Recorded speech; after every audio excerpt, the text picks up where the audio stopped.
ఇప్పుడు కొంతమంది అగ్రిమెంట్స్ ని ఫైల్లో పెట్టివ్వడం, లేకపోతే ఏదైనా పేపర్లో పెట్టివ్వడం మంచిగా ఇస్తారు. కానీ వాళ్ళు దాన్ని ఎక్కడో పెట్టేసి, లేకపోతే దాని మీద అక్షరాలు సరిగా కనిపించకుండా, లేదా వర్షానికి తడిసి అట్లా ఏదైనా పాడైపోతే అగ్రిమెంట్ ఆ తర్వాత పరిస్థితి ఏంటి?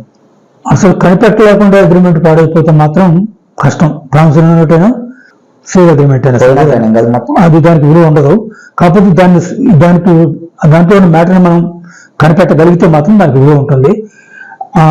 సాధారణంగా ఏంటంటే మన అగ్రిమెంట్ కానీ ప్రామిసరీ నోట్ కానీ ఎట్లయితే వాళ్ళు ఇచ్చారో మనకి మడతలు పెట్టకుండా అదే రకంగా ఉంటుంది. అందుకని ప్రతి వాళ్ళు కూడా అగ్రిమెంట్ రాసిస్తే మాత్రం, లేకపోతే పొలం కొలత ప్లాన్ ఇచ్చినా కూడా ఒక ఫైల్ ఇస్తా, ఫైల్లో ఒక ఫోల్డర్ ఉంటుంది, ఆ ఫోల్డర్లో పెట్టిస్తా. అంటే దాదాపు లామినేషన్ ఉంటుంది లెక్క.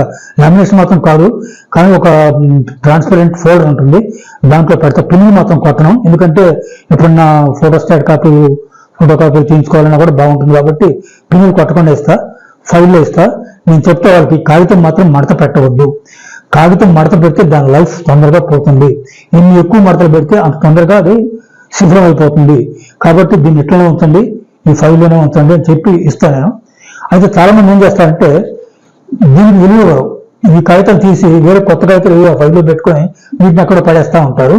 అది మూర్ఖత్వం. ఎందుకంటే నేను ఇచ్చే కాగితానికి కూడా చాలా చాలా విలువ ఉంది. అంత విలువ ఉండబట్టే 50 రూపాయలు ఖర్చు పెట్టుకొని నేను వాళ్ళకి ఫైల్ ఇస్తున్నా. వాళ్ళు గ్రహించకుండా అట్లా చేసేది ఏమీ లేదు. నేను మాత్రం ఫైల్ ఇస్తే వాళ్ళు జాగ్రత్తగా తీసుకోమని. తర్వాత స్టాంప్ కాగితం కొంచెం తెచ్చుకునేటప్పుడు కూడా నేను మాత్రం తెల్లగాతలు మాత్రం నా ఇంట్లో వాడతా, నేను బాండ్ పేపర్ వాడతా. కానీ స్టాంప్ కాగితం మాత్రం నాకు అమ్మడానికి అధికారం లేదు. స్టాంప్ కాగితం తెచ్చుకునేటప్పుడు అందరికీ నేను చెప్తా, ఒక ఫోల్డర్లో పెట్టి తీసుకురండి, ఒక పుస్తకంలో పెట్టి తీసుకురండి. ఏం మాత్రం నడకుండా ఇస్త్రీ చేసినట్టుగా కొత్తగా ఉన్నట్టు ఉండాలి. కొద్దిగా కూడా మూలం కూడా మడత ఉండకూడదు. ఒకవేళ మడతుంటే ప్రింటర్లో ఇరుక్కునే అవకాశం ఉంటుంది. ప్రింటర్లో ఇరుక్కుంటే 100 రూపాయలు వేస్ట్ అవుతుంది. అది మీరు తిన్నట్టు కాదు, నేను తిన్నట్టు కాదు. కాబట్టి జాగ్రత్తగా నలగకుండా తీసుకురండి, జాగ్రత్తగా తీసుకురండి. కొంతమంది చుట్టూ తీసుకొస్తారు, కొంతమంది మడత పెట్టి జేబులో పెట్టుకొని తీసుకొస్తుంటారు. అది వద్దు, ఆ పద్ధతి బాగోదని చెప్పి అందరికీ నేను చెప్తూ ఉంటాను అనమాట. తర్వాత ఒకప్పుడు ఎంత బాగున్న కాగితం ప్రింటర్లో ఏదన్నా లోపల మెషిన్లో ఏదైనా ఫాల్ట్ ఉండి ఇరకపోతుంది. అప్పుడు మాత్రం అట్లా ఇరకపోయినప్పుడు మాత్రం నాదే బాధ్యత కాబట్టి ఆ 100 రూపాయలు నేనే పెట్టి మళ్ళీ ఇంకో కాగితం తెప్పించి రాసి ఇస్తూ ఉంటా. నా ప్రింటర్లో ఫాల్ట్కి వాళ్ళని నేను బాధ్యులు నేను చెయ్యను అనమాట. ఇప్పుడు అగ్రిమెంట్స్ లో ఏమన్నా ఫొటోస్ కూడా ఏమన్నా అంటించాల్సి ఉంటుందంటారా? అగ్రిమెంట్ లో ఫొటోస్ అంత అంటించాల్సినంత అవసరం ఏమీ లేదు. ఇదివరకు కూడా పూర్వం కూడా ఫోటోలు అంటించే అవసరం ఉండేది కాదు. ఇప్పుడు మాత్రం అంటిస్తున్నారు. తర్వాత ఇదివరకు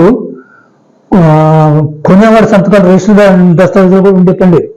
కానీ ఇప్పుడు కొనేవాళ్ళ దస్తకాలు కావాలి, ఫోటోలు కావాలి, తర్వాత సాక్షి సంతకాలు కావాలి, వాళ్ళ ఫోటోలు కావాలి, తర్వాత వేలు ముద్రలు కావాలి, అన్నీ కావాలి.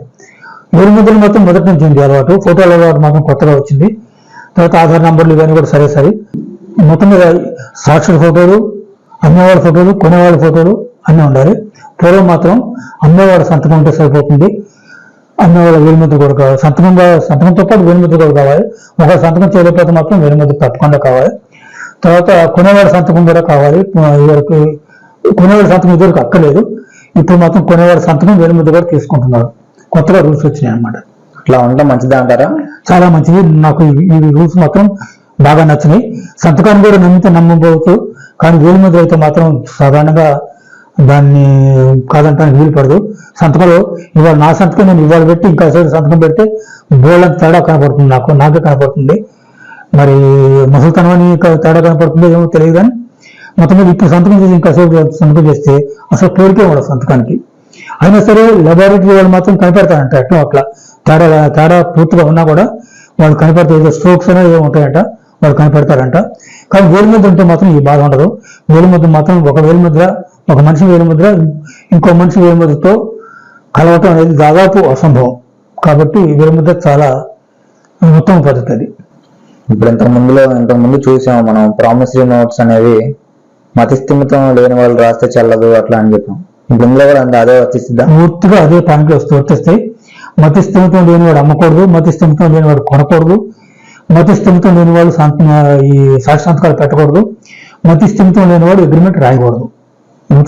ఏ ఒక్కరు కూడా మతిస్థిమితం లేని వాళ్ళు అయి ఉండకూడదు.